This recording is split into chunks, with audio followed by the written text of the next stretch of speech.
For decades, Gahanna Residents in Need, or GRIN, has served as a lifeline for families in Gahanna facing food insecurity and financial hardship.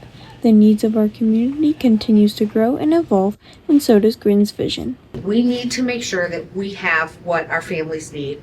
We are working with food diversity.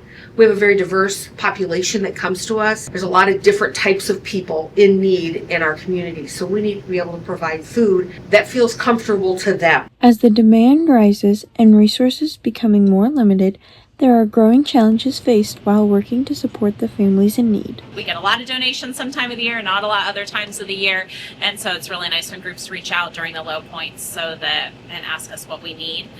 We also sometimes get way too much donation of one thing and need more of other things, and then also keeping volunteers coming in. Rising demand and tighter resources are putting pressure on them, as more families turn to them for help putting meals on their table. Despite these growing challenges, they continue to open their doors, working tirelessly to meet the needs of our community. But the fact that I can help somebody not have to worry about something, especially with students or weekend supplemental food program. Kids, it's very hard to study and learn and be a good student if you're worried about having enough to eat. That is not what a child should have to worry about. Unfortunately, it's not what an adult should have to worry about, but sometimes adults do have to worry about that. So trying to alleviate that stressor in their life is very helpful. The pantry continues to provide critical support to the families in need. And even though there's always a need for donations, there's a time in particular where donations are especially needed. Summertime is probably our lowest. We get a lot from school drives and church drives, and all of that seems to slow down in the summer. Not as many groups are gathering.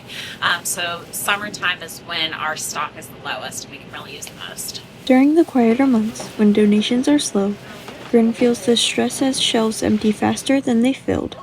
Even so, it remains a steady source of support for families who rely on it. But what many people don't always see is what hunger truly looks like in our own community. We don't always know what hunger looks like. Your neighbor, no matter how big your house is, what lovely neighborhood you live in, can be going through something that you don't know they're going through. And I think I would just like everyone to know that we need to look at people with fresh eyes, and if they say they need something, we need to help them. It affects a lot more people, I think, than people think. I did not realize until I worked here how many people in our community are affected, and it could be anyone. Closer than you think, hunger exists in every corner of our community, affecting families who may just look like your own. GRIN continues to meet that need for compassion and consistency, ensuring no one has to face it alone. And as long as their neighbors keep supporting neighbors, that mission will carry on. This is Kira Rayleigh for Lincoln Live.